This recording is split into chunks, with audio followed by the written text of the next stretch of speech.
এই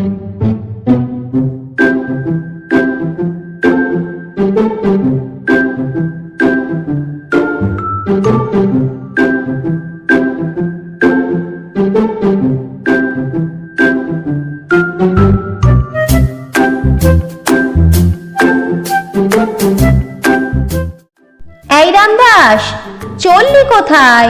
ইদিক পানি সন্ধি কি করছিলি তুই? মটকা মেরে সটকে পড়ার ফন্দি কি?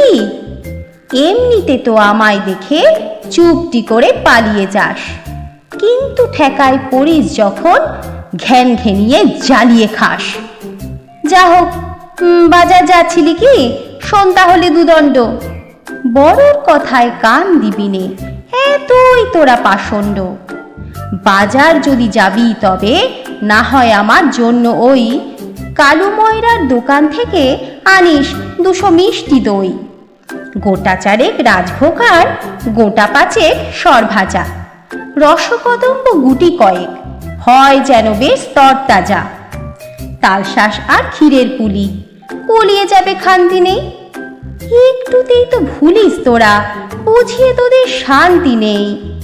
কালু ময়রার চালু দোকান, মিষ্টি ভালো ওখানকার, দেখে কিনিস, নইলে আবার ঠকিয়ে দেবে দোকানদার। সামান্য তো বাজার, এতে এমন কোনো ঝক্কি নেই। নগেন মুদির মস্ত দোকান, দেখতে পাবি দক্ষিণেই। ওখান থেকে সর্ষের তেল আনবি কিনে 500 গ্রাম। ওই দোকানটার বড্ড ভালো, সব জিনিসের সস্তা দাম। সর্ষের তেল ভেজাল খাওয়া বড়ই অনাসৃষ্টিকর। আবার যেন ভুলিস না সব, না হয় একটা লিস্টই কর। নস্য নিবি, জোয়ান নিবি, মধুও নিবি 1 বোতল। টাকা বাঁচলে ফেরত দিবি, হয় না যেন গন্ডগোল।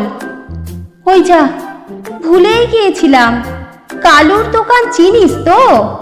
1 খিলি পান খয়ের ছাড়া 300 দিয়ে কিনিস তো। সবার পয়সা মিটিয়ে দিবি, বড্ড খারাপ ঋণ থাকা। একটু বুঝে খরচা করিস।